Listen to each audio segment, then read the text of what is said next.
Պարոն վարչապետ, մինչ Հայաստանի իշխանությունները նոր կոմունիկացիաներով խաղաղ տարածաշրջան են նախագծում, փորձում ներգրավել կամ ներգրավում միջազգային գործընկերների, Ադրբեջանի նախագահը անում է հայտարարություններ, որոնք հակասում են Վաշինգտոնյան պայմանավորվածությունների խաղաղասիրական ոգուն։ Ինչպես կմեկնաբանեք Ալիևի վերջին հայտարարությունը, որում Սևանա լիճը անվանում է ոչ հայկական անվանումով, խոսում է ադրբեջանցի փախստականների վերադարձից, որը այս փուլում հղի է լուրջ ռիսկերով, կարելի է այս հայտարարությունը գնահատել որպես հետքայլ խաղաղության process-ից։ Շնորհակալ եմ։ Գիտեք, ձեր հարցով իրականում դուք ինձ շատ դժվար վիճակի մեջ եք դնում։ Ինչու՞։ Որովհետև հիմա ես ձեր հարցին երկընտրակի առաջ եմ։ Ձեր հարցին պատասխանելուց առաջ արդյոք ընդգծեմ, որ Ադրբեջանի նախագահի ձեր ասածը չի արտահայտում ամբողջ պատկերը։ Որտեվ Ադրբեջանի նախագահ ասել է, որ ցարական քարտեզներում, եթե նայենք, Սևանա լիճ չկա, կա այլ անուն։ Ինչ որ անուն։ Հասկանում եք, եւ ինչու է անհարմար իրավիճակ, որովհետեւ հիմա եթե ես այսպես վարվեմ եւ ասեմ, գիտեք ինչ, Ադրբեջանի նախագահը ոչ թե ասել է, որ Սևանա լճի անունը Գոյչայա, այլ ասել է, որ եթե նայենք ցարական Ռուսաստանի քարտեզներին, այնտեղ չկա Սևանա լիճ, կա դժվար է նրանով, որ ես փոխանակ ձեր հարցին պատասխանեմ, նախ պիտի պարզաբանեմ, թե ինչ ասել Ադրբեջանի նախագահ, բայց իրականում ես մեկնաբանեցի արդեն իմ ելույթում, որովհետև եթե նայենք ցարական ժամանակների քարտեզներին, դե գնանք ուրեմն նայենք,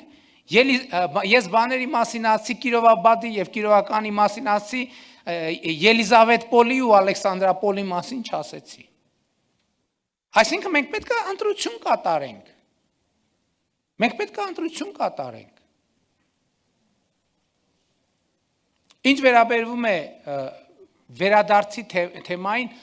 պատմական հայրենիքի կոնտեքստ, դա շատ վտանգավոր բան է, որովհետև ընդ որում ընդհանրապես արդեն ասացի խաղաղության տրամաբանության համար, որովհետև եթե պատմությանն ենք հղում, պետք է նաև բան անենք։ Տեսեք, ասում ենք 2025 թվականի օգոստոսի 8։ Այդ կոնկրետ կարող ենք ասել ամիս, ամսաթիվ եւ մեկնարկային կետ։ Կարող ենք ասել 2024 թվականի ցավոք չեմ հիշում կանոնակարգը երբ է ստորագրվել, սեպտեմբերին եւ հոկտեմբերին վավերացվել է։ Կարող ենք կետը ասել։ Եվ կարող ենք ասել այսա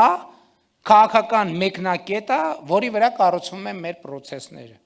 Պատմական հայրենիքը ո՞ր թվից է սկսում։ Պատմական հայրենիքը ո՞ր թվից է սկսում։ Մեր թվարկությունից առաջ 70-ականները օրինակ կարա լինի այդ պատմական հայրենիքի մեկնակետ։ Կարա լինի, թե չէ լինի։ Այսինքն որը մեկը համաձայնա, նախեց հարցը ճշտենք։ Մեկը կասի 50 տարվանն ասցի, կան ուժեր եւ մարդիկ, ովքեր ասում են ամենալեգիտիմ մեկնակետը 1920 թիվն է, լեգիտիմ մեկնակետը 1920 թիվն է, մարտից նոյեմբեր ընկած ժամանակաշրջանը։ Դրանից ավելի լեգիտիմ հենք պատմության գոյություն չունի։ Եվ կհիմնավորեն մարդիկ։ Մի մասը ասում է 500 տարի առաջ։ Եթե ուշադիր լինենք, եթե մենք գնում ենք պատմական մեկնակետի տրամաբանությամբ, հազար ներողություն, հույս ունեմ շատ լուրջ չեք ընկալի, կամ Մոնղոլիան կարող է մեզ ասի մի հատ շատ լավ, եկեք բան ունեմ ձեզ ասելու։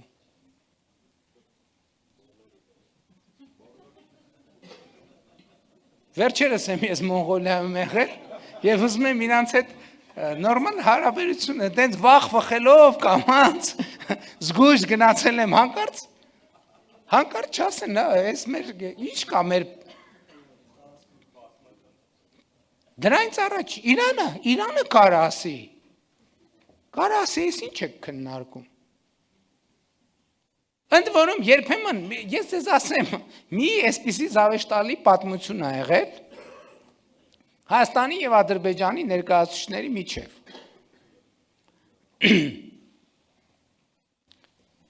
Ուրեմն մի բանավեճի ժամանակ, չասեմ որտեղ է տեղի ունեցել այդ բանավեճի եւ մասնակցությամբ,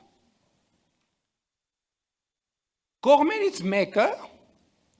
մյուս կողմին ասել հա հիմնավորելու համար իր քաղաքական դիրքորոշումը, ասելա դու գիտես, որ մեր լեզվով զանգ նշանակում է զանգ։ Կողմերից մյուսը ասել է դու գիտես, որ մեր լեզվով էլ է զանգ նշանակում զանգ։ Ու ընդհանրապես հետո պարզվել է, որ այդ զանգը պարսկերեն է նշանակում զանգ։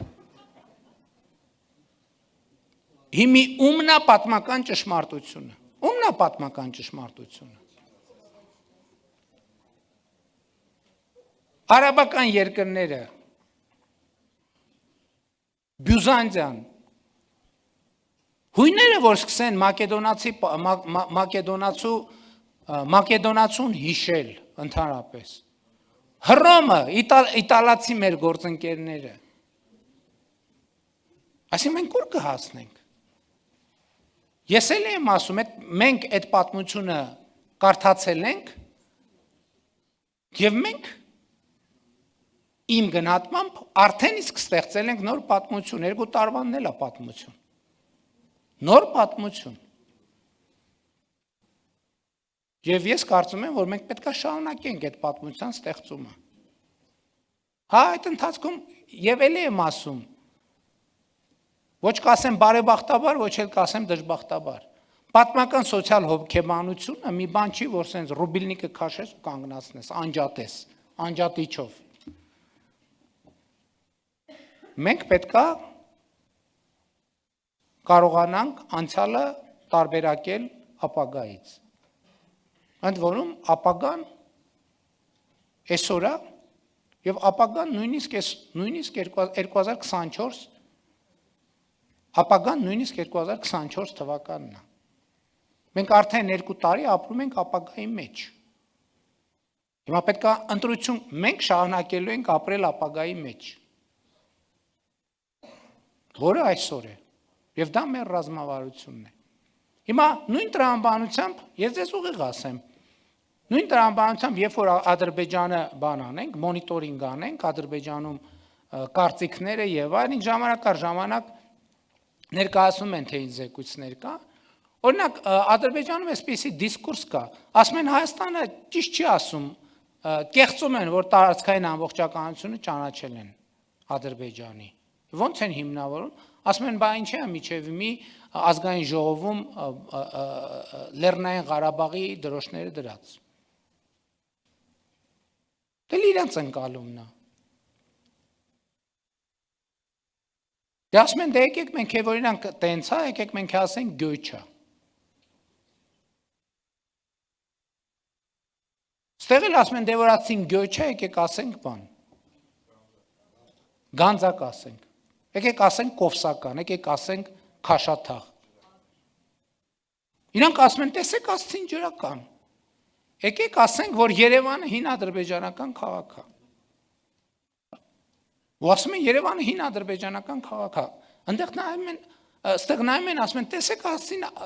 Երևանը հին ադրբեջանական քաղաք է։ Եկեք հիշենք, որ Արամյանցն ու Մանթաշյանն են Բաքվի նավթի տերը։ Բա Ադրբեջանն էլ ասում են, որ Խորհրդային Միությունը այդ ապօրինի զավթել է բաները։ Շատ լավ, դե ուրեմն Արամյանցի եւ Մանթաշյանի սեփականությունը, որպես մենք ժառանգորդներ, հասկանում եք ուր ենք հասնում, ուր ենք գնում։ Դա սխալ ճանապարհ է։ Ու ընդ որում, այստեղ բացի մեր երրորդ կողմի Հայաստանի եւ Ադրբեջանից դուրս, այսինքն Հայաստանի Ադրբեջանի մի ներկայացուցիչ չկա, որ ինքը ի սկզբանե սենց բան ա եղել, իմաստուն ա եղել, եւ այս տրամաբանությունից դուրս մենք բոլորս եղել ենք այդ տրամաբանության մեջ, որովհետեւ մենք մեր երկրների, մեր ժողովուրդների սոցիալ հոգեբանության կրողներն ենք։ Մենք մեր պատմության զավակներն ենք եւ սպառողներն ենք, այո, բայց մենք պետքա Հարց տանք մեզ, մենք ի վիճակի ենք քաղաքական առաջնորդություն ստանձնել։ Մենք այդ հարցի պատասխանը տվել ենք։ Մենք այդ հարցի պատասխանից չենք հրաժարվելու։ Դա մեզ համար ռազմավարություն է։ Եթե որևէ մեկը հրաժարվելու է կամ հրաժարվում է, թող ուղիղ ասի։ Ակնարկների կարիք չկա։ Եվ ակնարկները չեն էլ աշխատի, որովհետև ունենք լեգիտիմության, որովհետև այդ ակնարկները եթե նույնիսկ լինեն, դրանք լեգիտիմ չեն, որ լեգիտիմությունը բխում է ընդունված փաստաթղթերից։ Հետևաբար, ես օրինակ, երբ որ մի օր է լինում, որ Հայաստանում ինչ որ մի պատճառով ներքաղաքական, մշակութային, որևէ պատճառով տեսնում եմ, որ այդ խոսույթը ակտիվացել է, ես գիտեմ 1-2-3 օր հետո կամ 1-2-3 ժամ հետո Ադրբեջանից հայելային խոսույթները գալու են։ Հետո Հայաստանից հայելային մինչև սոցիալական ցանցերում լինի չկանխատեսված իրադարձություն, որ երկու կողմերին էլ ասենք չգիտեմ, ինչ որ մի հատ իրադարձություն։ Ասենք շոու բիզնեսի հետ կապված։ Ասենք Ջենիֆեր Լոպեսի համեր կամ ֆուտբոլի հավաքականներից մեկի հաջողությունը կամ անհաջողությունը։ Բոլորը կմոռանան պատմական հայրենիքի բանի մասին, մինչև դիմացի կողմը հիշեցնի դիմացի կողմին։ Եվ ես ինչի համար եմ սրա մասին խոսում։ Որտեւ ես հասկանում եմ, որ չենք հաղթահարելու առանց խոսելու։ Պետք է խոսենք։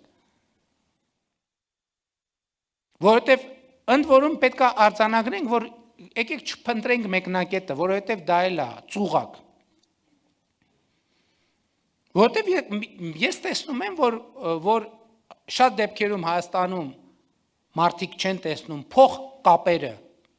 բանի այդ երևույթների, քաղաքական խոսույթների, ընդ որում երբեմն էական չի ընդդիմադիր, թե կառավարական։